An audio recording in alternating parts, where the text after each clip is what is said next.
Un paysage immaculé et sauvage sur 170 km². Les hauts plateaux du Vercors constituent la plus grande réserve naturelle terrestre de France métropolitaine. Un territoire sans route ni habitation permanente. Une terre hostile où les rares visiteurs doivent composer avec les éléments. Brice Palec, garde forestier, en est l'un des protecteurs. Une des spécificités de la réserve des hauts plateaux du Vercors, c'est qu'il n'y a pas d'habitat humain permanent. Donc en hiver, il n'y a personne qui habite. L'été, il y a les bergers qui sont là. Mais du coup, il n'y a quasiment pas d'infrastructure humaine. Pour parvenir à la réserve, il lui a fallu marcher 1 heure. Alors il savoure sa pause déjeuner dans un cadre extraordinaire. Ça reste relativement accessible, c'est un lieu préservé qui est vraiment typique du milieu montagnard. Donc ouais, c'est vraiment une chance de pouvoir évoluer ici au quotidien. Malgré les apparences, nombre d'animaux peuplent les environs. L'une des missions de Brice Palec, c'est justement de les étudier pour mieux les protéger. Là, on a une trace de lièvre. Voilà, l'hiver, c'est la présence des animaux, elle se traduit beaucoup par les traces. C'est comme ça qu'on les voit. Brice Palec a aussi une autre fonction. Bonjour. Renseigner les randonneurs de passage. Vous allez? Nickel. Ouais, bon, les conditions, ça se passe bien. Oui, voilà. On différencie bien entre les traces de loup dans la neige et les traces d'un chien, d'un gros chien. Ce qui est vraiment typique par rapport au chien, c'est qu'il y a des aiguillages. Et en fait, vous avez l'impression de suivre la trace d'un seul loup.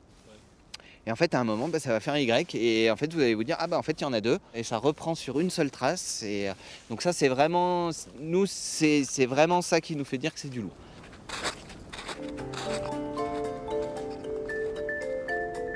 Le loup n'est pas la seule espèce sauvage à peupler la réserve naturelle du Vercors.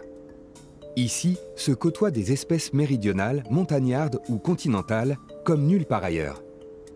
Des populations rares et discrètes. Brice Palec a justement découvert une famille de rapaces. Il tente de repérer un nid caché dans la roche. C'est bien ça, là, il y a un oiseau nid. Donc après... il faut rester un moment pour voir son comportement. Ils n'ont pas choisi un endroit très plat, donc c'est des jeunes. Mais du coup, c'est pas gagné que l'œuf ne tombe pas, que le jeune ne déroche pas non plus. Donc voilà, nous ce qui nous intéresse, c'est d'avoir le succès à l'envol des jeunes. Il va devoir rester des heures à cet endroit pour tenter d'en savoir plus avant de redescendre dans la vallée. Dans le Vercors, les hommes se sont nichés dans la nature, loin de la civilisation. Pour passer d'un versant à un autre, il faut emprunter des routes escarpées, comme la Combe-Laval, arrachée à la montagne, suspendue au-dessus de 500 mètres de vide. Un passage obligé pour le facteur Laurent Cazès, qui a failli perdre la vie en 1998. Il y avait de la neige, mais c'était de la neige qui était grasse, qui était mauvaise. Je suis tombé dans le ravin, voilà, la voiture est partie en tonneau et du coup, au bout de 3-4 tonneaux, elle s'est calée contre l'arbre. Voilà, on va s'arrêter sur un autre belvédère. Été comme hiver, la tournée de Laurent Cazès l'amène ici, chaque jour. Malgré le danger, c'est un homme heureux. C'est quand même une vue extraordinaire. C'est vrai que j'étais auparavant en région parisienne, je desservais les Tours de la Défense avec 50 étages. Quand je vois par exemple des fois le brouillard dans la vallée et que je suis au-dessus, qu'il y a le ciel bleu, je suis obligé de m'arrêter pour faire une photo, même si je l'ai fait déjà des dizaines et dizaines de fois, quoi.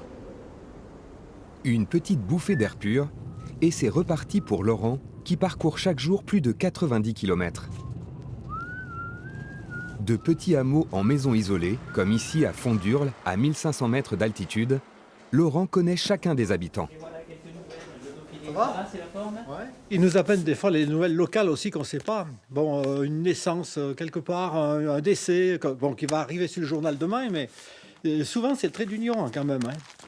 Et le trait d'union dans nos petits pays, on l'a un peu perdu. Mais il y a une chose qui n'a pas été perdue. La tradition de la noix, encore bien vivace sur les plateaux du Vercors.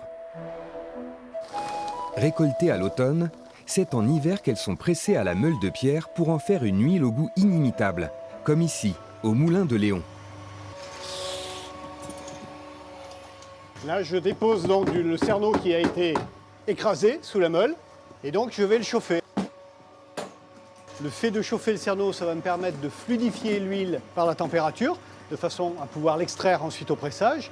Et le deuxième objectif, c'est de pouvoir dégager les arômes, d'avoir le bon goût d'huile de noix.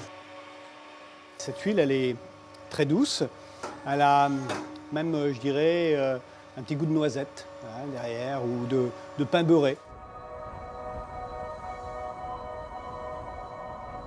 Au dehors, 4 mois dans l'année, la neige recouvre toute la région.